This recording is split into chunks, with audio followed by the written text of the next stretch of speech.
Did Prohibition, one of America's most notorious social experiments, accomplish anything positive, or did it merely pave the way for a new era of crime and corruption? Today, we will tread back to the early 20th century, a time when America was gripped by a fervor of temperance, leading to the enactment of Prohibition. But beneath the surface of this moral crusade, did the societal conditions merely trade one vice for another? As we delve into this chapter of American history, we find a story of good intentions gone awry. The year was 1920, the Volstead Act had just been passed, ushering in the era of Prohibition. Picture this: America, fresh out of the Great War, teetering on the precipice of change.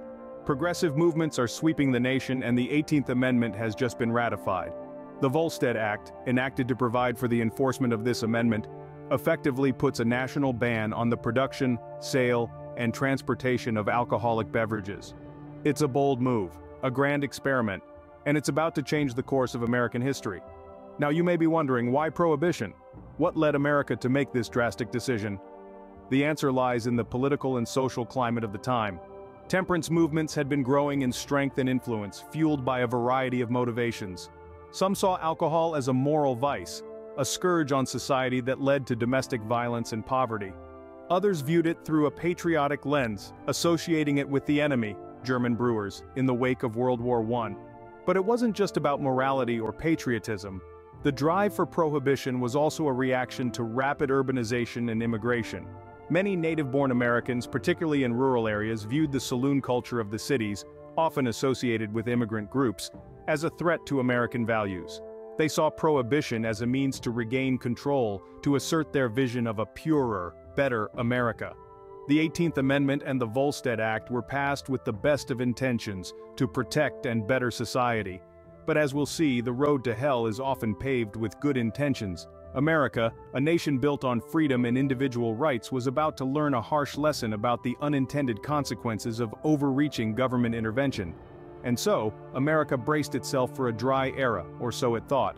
But as the taps ran dry, a new darker river began to flow: the black market. Once the Volstead Act was put into effect, the once legal and regulated alcohol industry was forced underground. This sudden vacuum in the market was quickly filled by a shadowy, unregulated trade that thrived in secrecy. The birth of the black market for alcohol was not a gradual process, but an immediate response to a sudden demand. The very concept of prohibition had created an opportunity for a clandestine economy to flourish. Profits soared for those willing to take the risk, and the allure of such high returns drew in more and more individuals. From the small-time bootlegger smuggling hooch in the dead of night, to the sophisticated operations running entire distilleries under the nose of the law, the black market became a bustling, albeit illegal, industry. As the black market grew, so did the power of the organizations running it. Organized crime syndicates, like the notorious Chicago outfit led by Al Capone, were propelled into the spotlight. These groups had their hands in every part of the illicit alcohol trade, from production and distribution to the speakeasies where patrons could enjoy a forbidden drink. However, this newfound wealth and power did not come without a price. The competition for control over the black market led to an increase in violence. Disputes were not settled in courtrooms but on the streets, often with deadly results. The infamous St. Valentine's Day Massacre, where 7 men were gunned down in a garage, is a stark reminder of the bloodshed that this era brought. The law enforcement agencies tasked with enforcing prohibition were outmatched and often corrupted. This corruption further entrenched the black market, making it even more difficult for the rule of law to regain control. In the shadows of prohibition, violence and lawlessness found fertile ground. The black market, born out of a desire to control the consumption of alcohol, had instead created a monster. This monster would leave a lasting impact on American society, an impact that we will explore in the next scene. The noble experiment, as it was called, seemed to be causing more harm than good. With the dawn of Prohibition, the United States embarked on a grand social experiment, one that, as we now know, proved to be a tragic misstep. Ironically, Prohibition, designed to eliminate the societal ills associated with alcohol, led to an unexpected increase in alcohol-related deaths. Prior to Prohibition, Americans were accustomed to drinking beer and wine, beverages with relatively low alcohol content. But with the advent of Prohibition, these became harder to produce and transport clandestinely, leading to the rise of hard spirits. Moonshine, bathtub gin, and other homemade spirits were often produced in unregulated and unsanitary conditions, leading to a surge in poisonings and fatalities. Moreover, Prohibition also eroded the public's respect for law and order.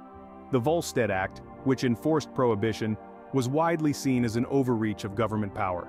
Many otherwise law-abiding citizens saw no harm in having a drink, and thus, they became lawbreakers. This widespread disregard for the law created an environment where other, more severe forms of crime could flourish. The once respected image of the law enforcement officer, the symbol of order and justice, was tarnished as corruption infiltrated their ranks. Bootleggers and gangsters flush with illegal alcohol profits found it easy to bribe police officers and public officials, further eroding the public's trust in the system. And let's not forget about the violence. The illegal alcohol trade led to a surge in organized crime. Gangsters such as Al Capone made fortunes from the black market, and they were willing to use any means necessary, including violence and murder, to protect their turf. What started as a noble experiment to protect American society from the evils of alcohol had spiraled into a nightmare of death, corruption, and violence.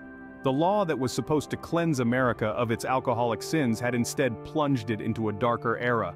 The cure, it seemed, was worse than the disease. In the midst of this chaos, the FBI found itself with newfound powers and abuses.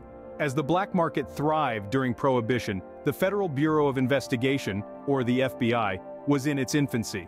Established in the early 20th century, the Bureau was tasked with enforcing the Volstead Act, the legislation that ushered in Prohibition. However, the FBI was not prepared for the wave of crime that would follow. The bootlegging industry was vast, and the Bureau's resources were stretched thin. As a result, some agents became entangled in the very corruption they were supposed to fight. There were cases of agents accepting bribes, turning a blind eye to illegal activities, and even participating in the bootlegging trade themselves. As a matter of fact, one of the most notorious episodes was the case of Agent George W. Franklin. In the late 20s, Franklin was found guilty of protecting a group of bootleggers in exchange for a cut of their profits. His arrest and subsequent trial were widely publicized, tarnishing the reputation of the Bureau. The FBI's abuses of power didn't stop at corruption. The Bureau was also known to employ heavy-handed tactics in its pursuit of Prohibition violators. Innocent citizens were often caught in the crossfire, their rights trampled in the name of law enforcement. The public's trust in the FBI waned as stories of these abuses spread. Despite these challenges, the FBI played a crucial role in breaking up some of the major bootlegging operations of the era. Legendary figures like Elliot Ness and his team, famously known as the Untouchables, were instrumental in taking down notorious gangster Al Capone. Yet the Bureau's successes were overshadowed by its abuses of power and the public's growing disillusionment with Prohibition. The fight against illegal alcohol had transformed the FBI from a small, relatively unknown agency into a national force, but at a significant cost. The line between law enforcement and lawlessness was beginning to blur. As the 20s roared on, America would soon have to confront the consequences of its experiment with Prohibition. By 1933, America had had enough. Prohibition was repealed with the 21st Amendment. A bold move, a monumental decision that marked the end of a controversial era in American history. But what led to this pivotal moment? Prohibition, while well-intentioned, had failed to achieve its goals. The noble experiment aimed to curb alcohol consumption and its associated societal ills. But instead of promoting temperance, it fueled an underground economy and led to an increase in crime rates. Speakeasies replaced saloons, illegal distilleries dotted the landscape, and organized crime syndicates such as the Chicago outfit led by Al Capone thrived. The law that was meant to clean up society ended up dirtying it further. Violence escalated as gangsters battled for control over the lucrative illegal alcohol trade. Innocent bystanders often got caught in the crossfire. The public's faith in law enforcement was eroded as corruption seeped into the system, with many officials turning a blind eye to these illicit activities, or worse, participating in them. In addition to the social repercussions, there was another compelling reason for the repeal: economics. The Great Depression had hit America hard. Unemployment was rampant and the economy was in shambles. The government was desperate for revenue, and the alcohol industry, once a significant source of tax dollars, was sorely missed. In came the 21st Amendment, ratified on December 5, 1933. It repealed the 18th Amendment, effectively ending Prohibition. It was the first and remains the only amendment to the U.S. Constitution to repeal a previous amendment. The government once again regulated and taxed alcohol, providing much-needed funds during those hard economic times. The illegal alcohol trade dwindled, and the violence associated with it decreased. The era of prohibition had ended, but its legacy would linger.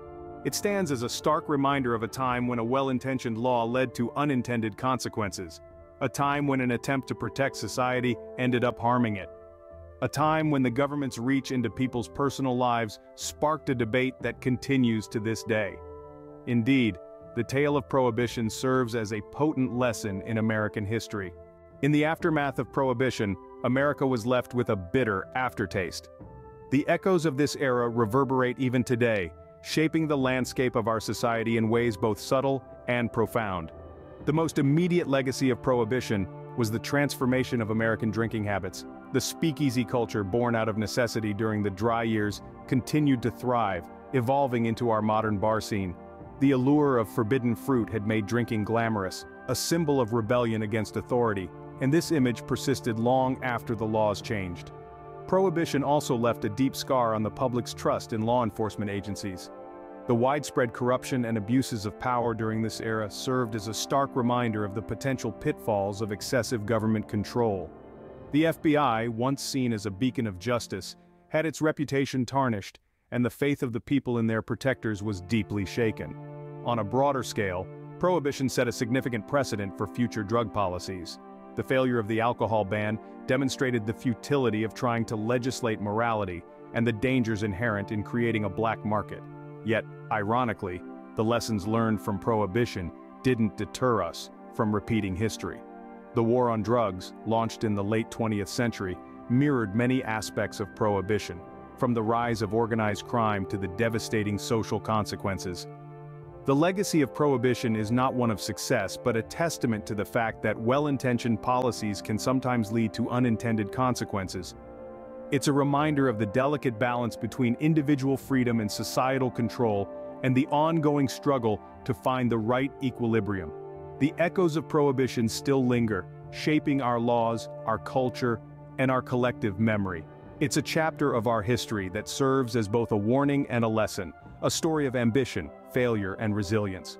Prohibition may have ended, but its lessons remain relevant to this day. So, did prohibition accomplish anything positive, or did it merely pave the way for a new era of crime and corruption? This question lingers as we look back at the tumultuous era of American history. As we've discussed, Prohibition's dawn was marked by a fervor to eliminate the societal ills associated with alcohol. However, the reality of its implementation was far more complex. The alcohol ban saw the birth of a sprawling black market, which only advanced the very vices it sought to eradicate. The black market's rise led to an unprecedented surge in violence and crime. People who were once law-abiding citizens were driven to illegal activities, and organized crime syndicates rose to terrifying power. The violence and lawlessness associated with this black market were substantial, and the societal harm it caused was immense. We've also delved into the darker side of the government's response to prohibition. The FBI, in its efforts to enforce the alcohol ban, was implicated in abuses of legal power. These actions, although intended to uphold the law, ended up undermining the public's trust in the government and its institutions. The argument that prohibition caused more harm than good is not unfounded. The violence, corruption, and mistrust it fostered cast a long shadow over its intended benefits. Yet it's important to remember that this period also led to significant changes in American society and law. The repeal of prohibition was a powerful testament to the democratic process, and a reminder that laws must reflect the will and the welfare of the people. The legacy of prohibition is multifaceted. It's a cautionary tale of good intentions gone awry, a stark reminder of the complexities of societal change, and a testament to the resilience of democracy. It's a chapter of American history that continues to resonate, offering valuable lessons about the potentials and pitfalls of sweeping legislative change. As we look back at this chapter of American history, we are reminded of the power of intentions, the unpredictability of outcomes, and the enduring importance of learning from our past. Prohibition's story serves as a powerful reminder that while the path to progress may be fraught with unforeseen challenges, the lessons we learn along the way can illuminate our journey forward. If you like this video and want more content about American history, don't forget to like, subscribe, and share. Until next time, this is Clump of Cells. Stay informed and love your history.